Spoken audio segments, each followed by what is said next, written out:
Hi masters.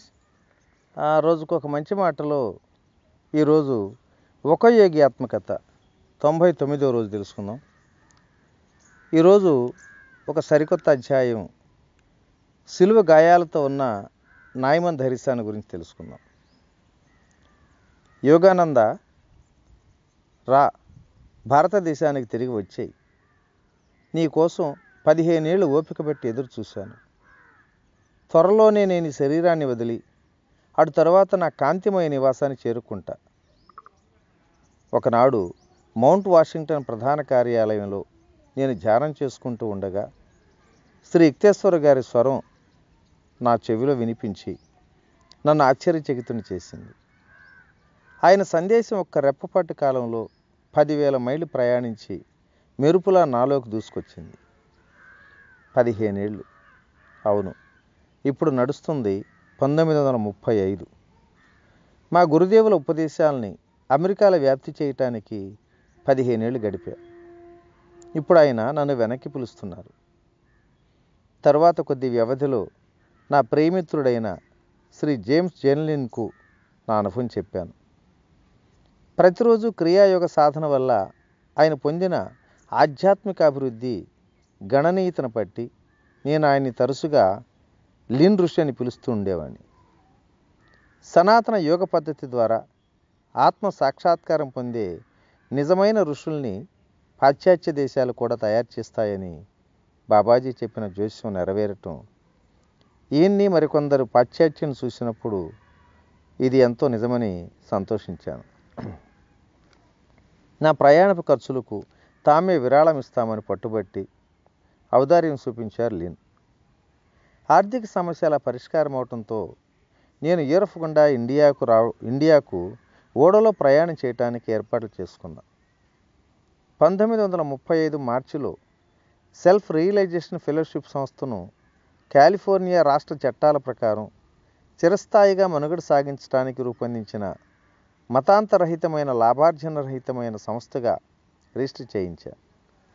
నా రచనలు అన్నింటి మీద ఉన్న హక్కులతో సహా నాకున్నవన్నీ సెల్ఫ్ రియలైజేషన్ ఫెలోషిప్కు విరాళంగానే ఇచ్చేశాను.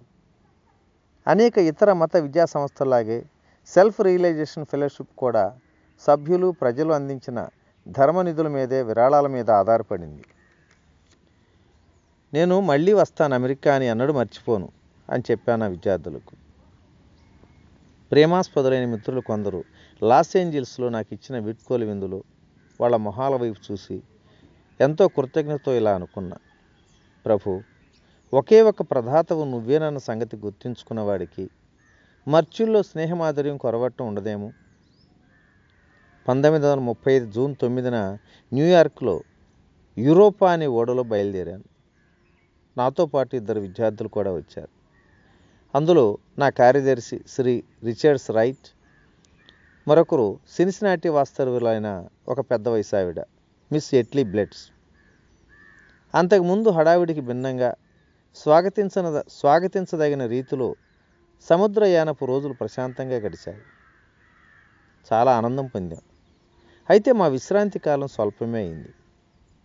ఉత్సుకత ఉన్న యాత్రిక బృందాలన్నింటిలాగే మేము అతి విస్తారము ప్రాచీనమైన లండన్ నగరంలో చాలా బాగా తిరిగాం.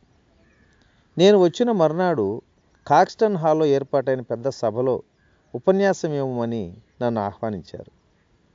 అక్కడ సర్ ఫ్రాన్సిస్ యంగ్ హస్బెండ్ నన్ను లండన్ శ్రోతలకు పరిచయం చేశారు.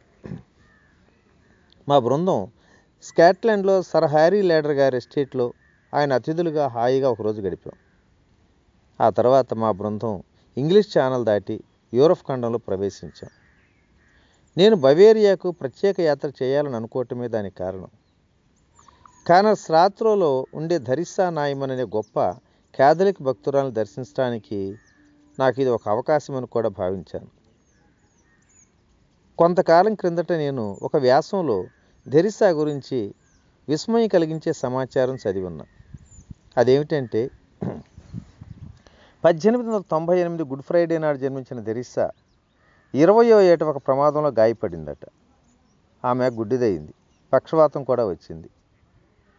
అయితే 1923లో లిటిల్ ఫ్లవర్గా పేరుగొన్న సెయింట్ తెరిస్సా ఆఫ్ లిసియోకు చేసిన ప్రార్థనల వల్ల ఆమెకు ఆశ్చర్యకరమైన రీతిలో మళ్ళీ చూపు వచ్చింది. ఆ తర్వాత తెరిస్సా నాయ్మన్ అవయవాలకు తక్షణమే రోగ నివారణ కూడా జరిగింది. తెరిస్సా 1923 నుంచి అన్నపానీయాలు పూర్తిగా మానేసింది. కానీ దైవప్రసాదంగా పలుసుని రొట్టె ముక్క మాత్రం ఒకటి మింగుతూ ఉండేది. 1926 తెరిస్సా తల మీద, రొమ్ము మీద, చేతుల మీద, పాదాల మీద క్రీస్తు పవిత్ర గాయాలు కనిపించాయి. ప్రతి శుక్రవారం నాడు ఆమె మరణానికి పూర్వం క్రీస్తు అనుభవించిన బాధలన్నీ తన శరీరంలోనే పడుతూ క్రీస్తు వ్యధగా అనుభవిస్తూ వచ్చింది. సాధారణంగా తన ఊళ్ళో వాడుకలో ఉన్న సరళమైన జర్మన్ భాష మాత్రమే తెలిసిన తెరిస్సా శుక్రవారం సమాధి స్థితిలో పలికే పదబంధాల్ని ప్రాచీన అరామైక్ భాషారూపాలుగా పండితులు గుర్తించారు. అంతర్దర్శనాల్లో ఆమె సముచిత సమయాల్లో హీబ్రూ కానీ గ్రీకు కానీ మాట్లాడుతుందట. మత ధర్మాధికారుల అనుమతితో తెరిస్సా చాలాసార్లు నిశ్చిత శాస్త్ర పరీక్ష కూడా నిలిచింది. ప్రొటెస్టెంట్ జర్మన్ వార్తాపత్రిక సంపాదకుడైన డాక్టర్ ఫ్రిడ్జ్ గెర్లిక్ క్యాథలిక్ బండారం బయట పెట్టాలని క్యానర్సాత్రోకి వెళ్ళాడు. కానీ చివరికి గౌరవ ప్రవృత్తులతో ఆమె జీవిత కథ ఒకటి రాశాడు. ఎప్పటిలాగే నేను పాశ్చాత్యాల్లో ఎక్కడైనా సరే ఒక సాధువును కలుసుకోవటం అంటే ఎంతో కుతూహలపడేవాడిని. మా యాత్రా బృందం జూలై 16న కానర్సాత్ విచిత్ర గ్రామంలో అడుగు పెడుతుంటే నాకెంతో ఆనందం కలిగింది. మేము అమెరికా నుంచి తీసుకొచ్చిన ఫోర్డ్ కారును, అందులో ఉన్న రకరకాల మనుషుల్ని, ఒక అమెరికన్ యువకుడు, ఒక వృద్ధురాలు, పొడుగాటి జుట్టును కోటు కాళ్ళకు దోపుకొని ఉన్న గోధుమ ఛాయ గల తూర్పు దేశీయుడైనటువంటి నన్ను చూసి చాలా కుతూహలం కనపరిచారు బవేరియా రైతులు. కానీ దురదృష్టవశాత్తు పాతకాలం నాటి ఒక నుయ్యి ప్రక్కన పూస్తున్న జిరేనియం పూలతో శుభ్రంగా అందంగా ఉన్న తెరిస్సా కుటీరం చడీ చప్పుడు లేకుండా మూసేసి ఉంది. ఇరుగు పొరుగు వాళ్ళు కానీ, ఆ మాటకు వస్తే ప్రక్క నుంచి వెళ్ళిన పోస్ట్ మ్యాన్ కానీ మాకేమీ సమాచారం ఇవ్వలేకపోయారు. వాన పడ